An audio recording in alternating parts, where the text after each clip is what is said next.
Here we go. Blessed be the reading of your word, Heavenly Father. This is Genesis chapter 9. Let's eat.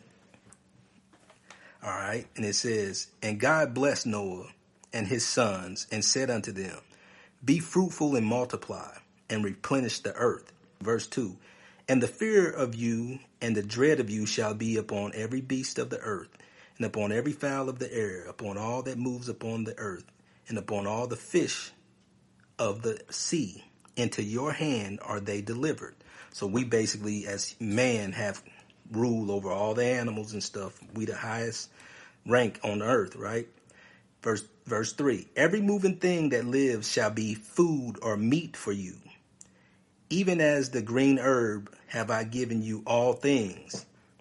So the food changed a little bit.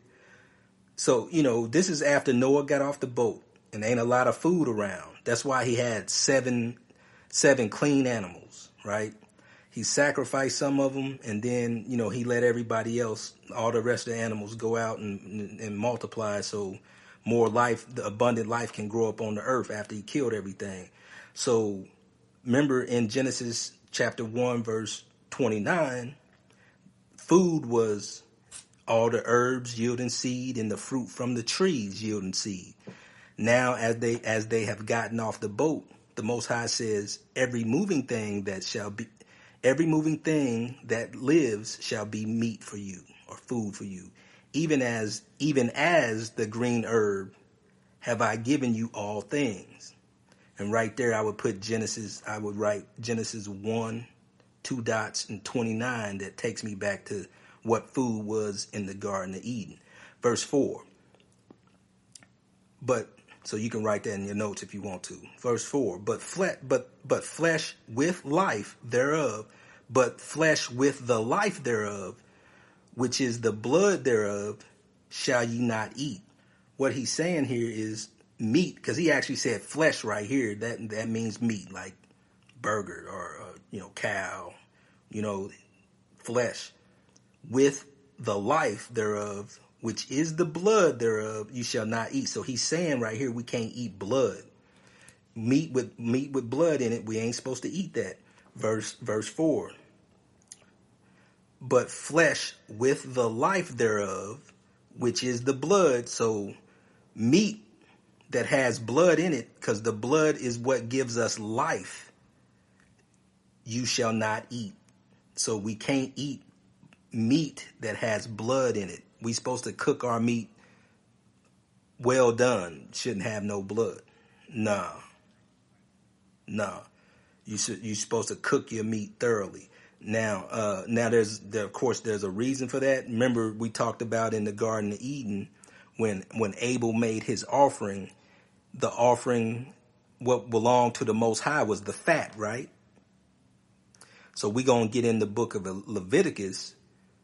We're going to learn that the blood and the fat belongs to the Most High. And that's, we can't eat it for that reason and for this reason right here, because it's the flesh with the life in it, which is the blood.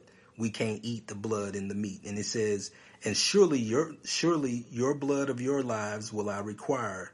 At the hand of every beast will I require it, and at the hand of every man. At the hand of every man's brother will I require the life of man. And what he's saying is, when blood is shed, when we kill each other, the Most High is going to require that of you. Like you're going to have to pay when you kill another man, because a man is made in his image and his likeness. And he didn't give us the right to just kill without a really good reason. So when that happened, if an animal killed a man or if a man killed a man, then whoever killed that man, they life was going to have to pay for that. So to pay for that, you have to die. If you kill somebody, you murder somebody, you have to die. That's in our culture. Now, this is Genesis, and all this stuff, we're going to see it again. But I'm letting you know these things because in Genesis, the law is already in Genesis. The law of Moses is in here, but people just don't know, because most people don't even read the law of Moses, so they don't know what to look for in the book of Genesis. But as we move through the book, get into Exodus and Leviticus and Numbers and Deuteronomy, we're going to see all these things. And so I'm pointing them out to you now in Genesis. So when it comes in Leviticus and in Exodus, you'll be like, you can make the connections. All right.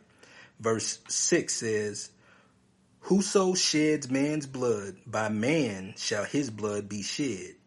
For in the image of God made he man. And that's basically what I just said. Whoever sheds man's blood, or you kill a man, by man shall his blood be shed. So if you kill somebody, you are to be killed.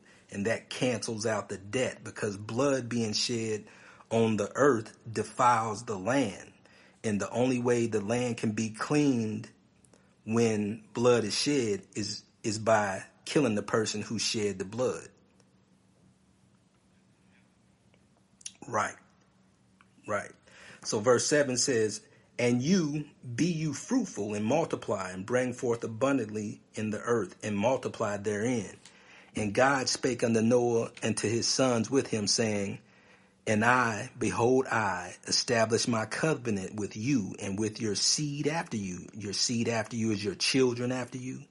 And with every living creature that is with you, of the fowl, of the cattle, and of every beast of the earth with you, from all that go out of the ark, to every beast of the earth.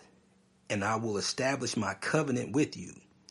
Neither shall all flesh be cut off any more by the waters of a flood.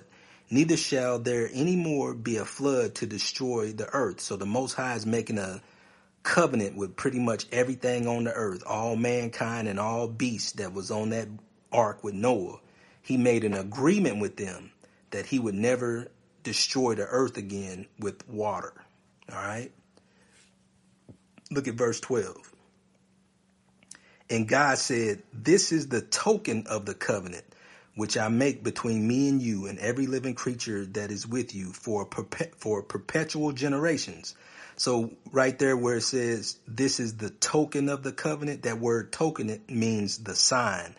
This is going to be the sign of the covenant that I'm making with you. All right. And it's going to be for perpetual generations. So this is going to be from this Genesis to beyond. It's never going to happen again. Look what he said, verse 13. I do set my bow in the cloud, and it shall be for a token of a covenant between me and the earth. And it shall come to pass, when I bring a cloud over the earth, that the bow shall be seen in the clouds. So the rainbow is the sign. When you see a rainbow, and you know this already, most people do, the rainbow is the sign between us and the Most High, that he would never destroy the earth again by a flood. Yeah. Well, the truth is, they tell us all kind of stuff. Now we learning the truth. When you see that rainbow in the sky, that's a sign, that's a covenant. And me and you are a part of that covenant. Everybody that's on the earth right now, the Most High